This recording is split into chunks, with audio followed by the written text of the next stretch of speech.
est venu de vous mettre au parfum de l'actualité, mesdames et messieurs. Bonjour et bienvenue si vous nous rejoignez à présent le sommaire. La présentation et vulgarisation de l'accord cadre de paix signé à Doha entre la République démocratique du Congo et l'AFC M23 ce jeudi 20 novembre 2025 à Goma. Devant la presse, l'AFC M23 a expliqué que cet accord prévoit la neutralisation des groupes armés locaux et étrangers présents en République démocratique du Congo, y compris le désarmement des Wazalendo. On en parle en début de ce journal. Et puis, l'AFC M23 a livré une position particulièrement offensive au sujet de la polémique entourant la réouverture de l'aéroport international de Goma. Pour ce mouvement politico-militaire, il s'agit d'un lobbying des humanitaires auprès de la France dans l'objectif de profiter financièrement la situation des populations de l'Est de la République démocratique du Congo. Ces titres et tant d'autres seront développés sous paix. Installez-vous confortablement et bienvenue aux détails. Vous le savez déjà, dans la conférence de presse tenue ce jeudi 20 novembre 2025 à Goma, le mouvement politico-militaire AFC M23 a fait la restitution de l'accord cadre signé avec le gouvernement congolais à Doha au Qatar, médiateur dans les conflits sécuritaires qui secouent l'Est de la République démocratique du Congo.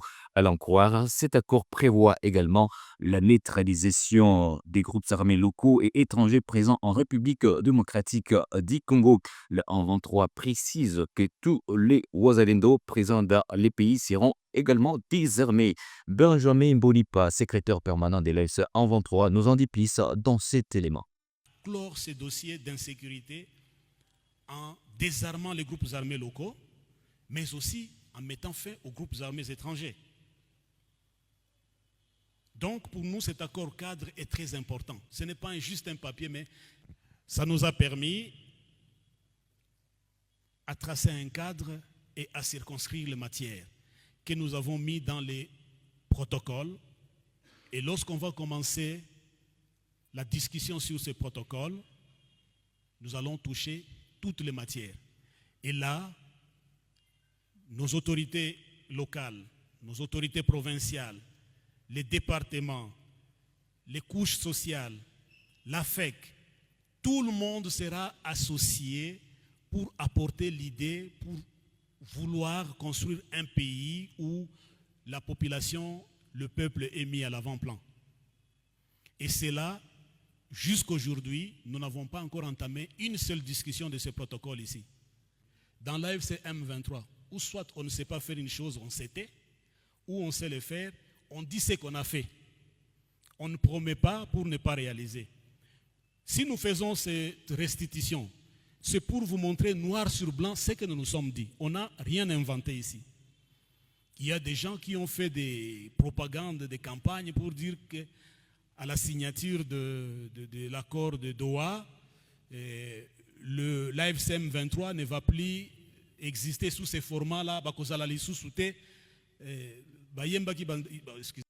La FC M23 a maintenu son refus concernant toute tentative de réouverture de l'aéroport international de Goma dans la province du Nord Kivu.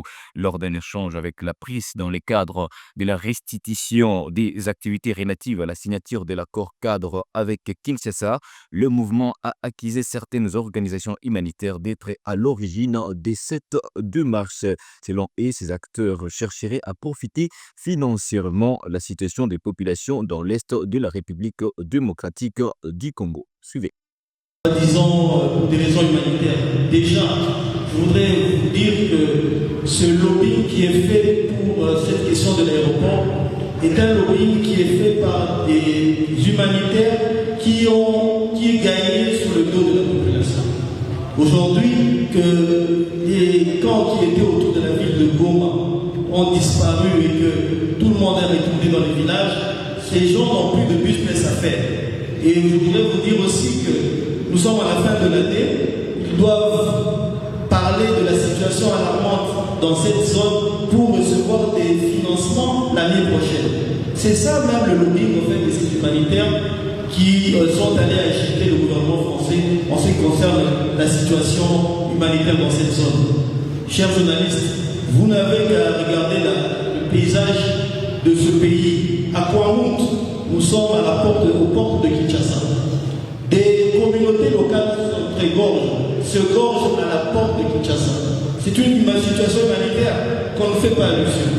À Béni, c'est chaque jour qu'on tue. En Ituri, n'en parlons pas. Pas plus tard qu'il y a une semaine, dans la province du Lualaba, nous avons vu des centaines de Congolais périr dans les mines, y compris des enfants. C'est une situation humanitaire préoccupante. Mais on n'en parle pas. Pourquoi? Parce que le business, c'était l'humanitaire ici dans cette zone. Et nous sommes venus pour normaliser la situation économique. Toujours dans le même chapitre, alors que sur le terrain, le résultat reste peu visible en matière de désescalade entre Kinshasa et Kigali, mais aussi entre Kinshasa et l'AFC en 93. Le processus de médiation américaine semble, quant à lui, suivre son calendrier. Les différentes parties engagées dans le processus de Washington respectent pour l'instant les échéances prévues. Les détails dans cet élément. Suivez.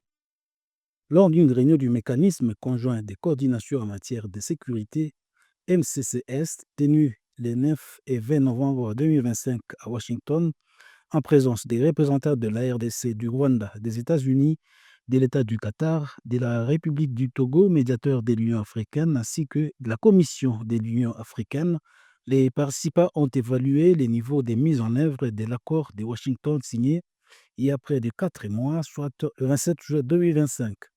Au cours de la même réunion, les participants ont examiné les progrès accomplis dans la première phase de l'OPOD, notamment les mises à jour concernant le partage des renseignements et les opérations d'information menées par la République démocratique du Congo pour sensibiliser les communautés accessibles et inciter les membres des FDLR à déposer les armes. Les parties ont engagé des discussions ouvertes afin d'examiner les difficultés persistantes et d'identifier les lacunes et les opportunités pour assurer les succès de la première phase. Parlons sécurité à présent. Des affrontements ont de nouveau été signalés ce jeudi 20 novembre dans la chefferie des Buito en territoire de Rutshuru où des éléments de l'AFC en 23 auraient ciblé plusieurs villages tenus par les Wazalendo depuis le début de cette semaine. Les détails dans cet élément. Les attaques seraient survenues en dépit des accords censés encadrer la situation sécuritaire dans la zone. Les Wazalendo sont placés sous les commandements du général Dominique Neruhute. Suite à l'intensification des combats, de nombreux habitants ont fui leur village, se dispersant vers Mweso, Nyanzale, Kiku et d'autres localités voisines. Plusieurs témoins rapportent que des habitations ont été incendiées et font état de violences graves, incluant des agressions sexuelles, des homicides des civils et des pillages. La fermeture des écoles et des structures sanitaires renforce la vulnérabilité des populations de Buito, déjà éprouvées par de moins d'instabilité. Une partie des déplacés passe désormais la nuit dans des établissements scolaires à Mweso, tandis que d'autres se réfugient dans la brousse par crainte de nouvelles attaques. Le même source appelle à une intervention rapide pour assurer la protection des civils et répondre aux besoins les plus urgents. Les incidents rapportés cette semaine s'ajoutent à ceux enregistrés récemment à Kalembe, dans le Massissi, à Bokombirwa, dans le territoire de Walikale, ainsi que dans plusieurs autres localités des Buito. Avant de clôturer ce journal, un groupe d'individus se faisant passer pour des agents chargés d'un prétendu couvre-feu a cambriolé plusieurs habitations dans la nuit du vendredi au quartier Lac Vert, à l'ouest de la ville de Goma, a déclaré le chef du quartier Dédessi Mitima, que je vous propose ici de suivre dans cet élément. 5 bandits, ils se sont fait comme nos forces militaires qui viennent pour le couvre-feu. Alors, ils ont menti à la population à 2 heures du matin, comme quoi, réveillez-vous, ouvrez la porte, nous venons pour le couvre-feu. Comme on a eu confiance à notre armée, la population n'a pas hésité. 4 ménages ont ouvert leurs portes, ils se sont introduits dans ces ménages, ils étaient au nombre de 5. 4 étaient en tenue civile, une personne portaient une tenue policière avec une arme.